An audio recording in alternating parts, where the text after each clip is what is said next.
Hi children, in part 3 video of class 10 chapter 1 real numbers, I am going to teach you theorem 1.2 fundamental theorem of arithmetic.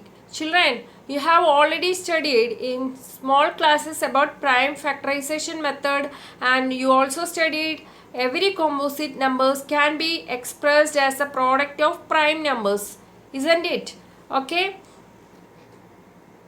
Look at this example 20. In both 20 we can write in two ways. Factors we can, two ways we can factorize 5 into 4 we can write and 2 into 10 we can write. Both ways we can write. You see, at last we reach the prime factorization at 5 into 2 into 2.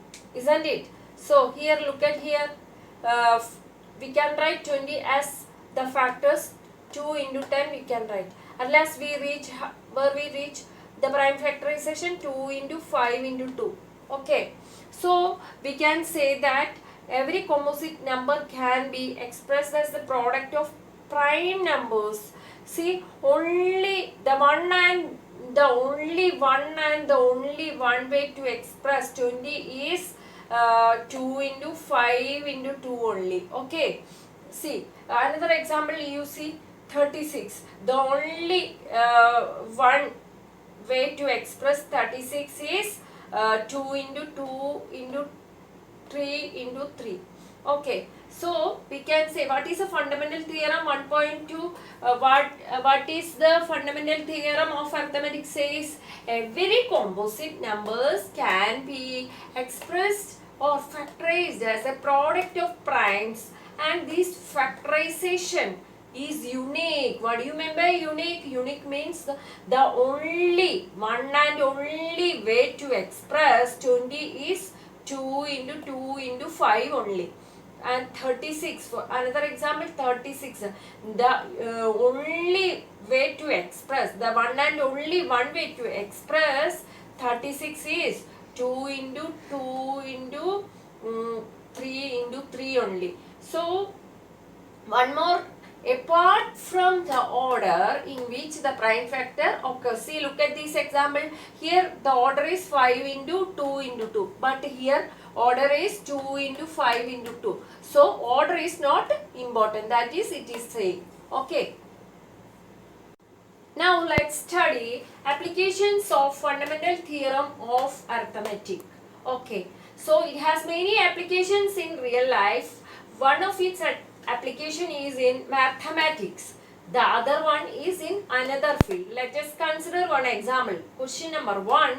Consider the number 4 raised to n where n is a natural number. What is n? N is a natural number. Check whether there is any value of n for which 4 raised to n ends with the digit 0.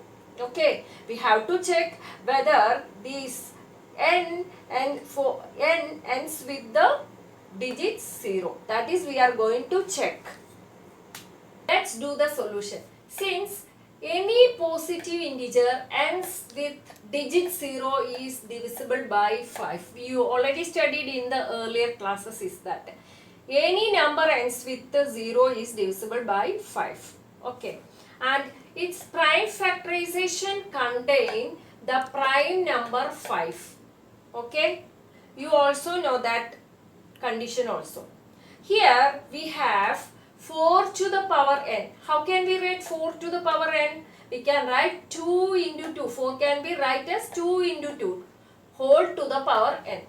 So 2 into 2 we can write like this. A to the power n into a to the power n is equal to a to the power 2n. Here bases are equal, so we can add. So n plus n we get 2n. Like this 4 raised to n can be write as 2 raised to 2n. Okay. By uniqueness of fundamental theorem of arithmetic, can you see any 5 in the prime factorization of 4 to the power n? No. 5 doesn't occur in prime factorization of 4 to the power n for any n. Therefore, we can say 4 to the power n doesn't end with the digit 0 for any natural number n. Okay?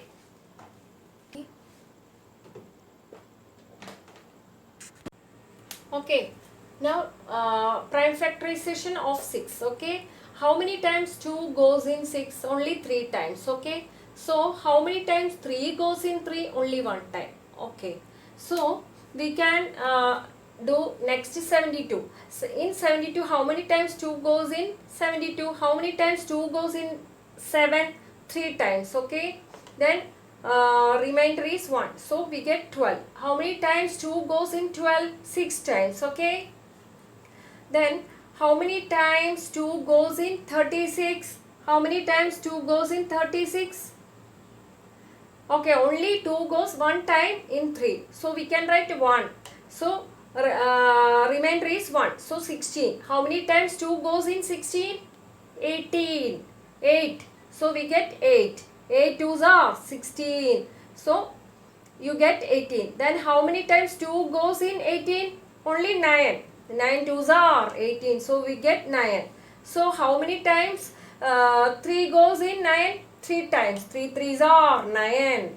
Okay. So we can write how many times 3 goes in 3? Only 1 time. Okay.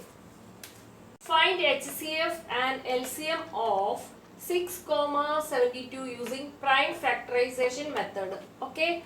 Okay, 6 we can write as 6 into 3. What is the power of 2 here? 1. And what is the power of 3 here? 1. Okay. 72 can be expressed like 2 into 2 into 2 into 3 into 3. Okay. How many times here 2 repeats 3 times. Okay. So we can write 2 cube. Okay. How many times 3 repeats here? 2 times. So we can write 3 square. Okay.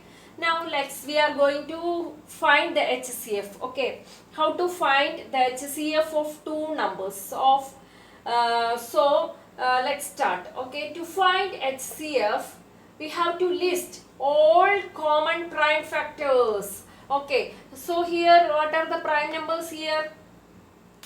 2 and 3. In both 6 and 72 you can see 2 and 3 as prime numbers. So common is 2 and 3. Here also you can see 2 here.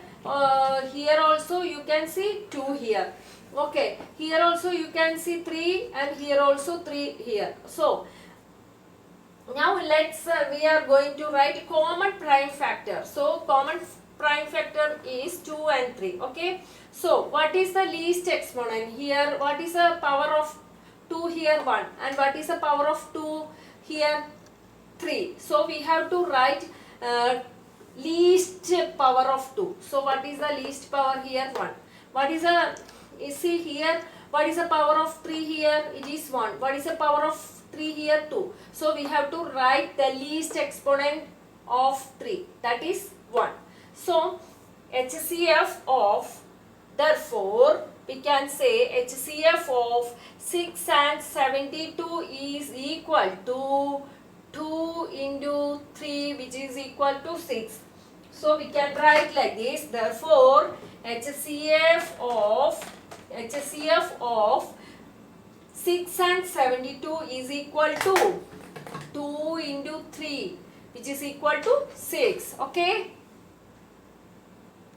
To find LCM of 6, 72. How will you find the LCM of 6 and 72? First of all, we have to list all prime numbers of 6 and 72. Then we have to write their highest exponents. Okay. We already find the prime factorization of 6 and 72. Okay. Then 6 can be expressed like 6 can be write as 2 to the power 1 into 3 to the power 1. Okay. Like this 72 can be write as 2 into 2 into 2 into 3 into 3. So how many times 2 repeats here? 3 times. So we can write 2 cube. How many times 3 repeats here? 2 times. So we can write 3 square. So next we are going to write all prime numbers, then highest exponents. You make 2 columns. Okay. Then you have to write What are the prime numbers in both 6 and 72? You can see only 2 and 3. Okay. So you have to write all prime numbers. Okay. 2 and 3. Then what is the highest exponents in both 6 and 2? Here what is the power of 2? 1. And what is the power of 2 here? It is 3. So you have to write the highest exponent here. What is the highest exponent here? 3. What is the highest exponent of 3? Here the power of 3 is 1. And what is the power of 3 here? 2. So you have to write the highest power. That is 3 square. So you have to write 2 here. Then next we have to find LCM of 6 and 12 is equal to 2 cube. What is the highest exponent? 2 cube. And what is the highest exponent? 3 square. So what is 2 cube? 8. What is 3 square? 9. So you have to multiply 8 into 9. So you get 72. What is the LCM then? 72.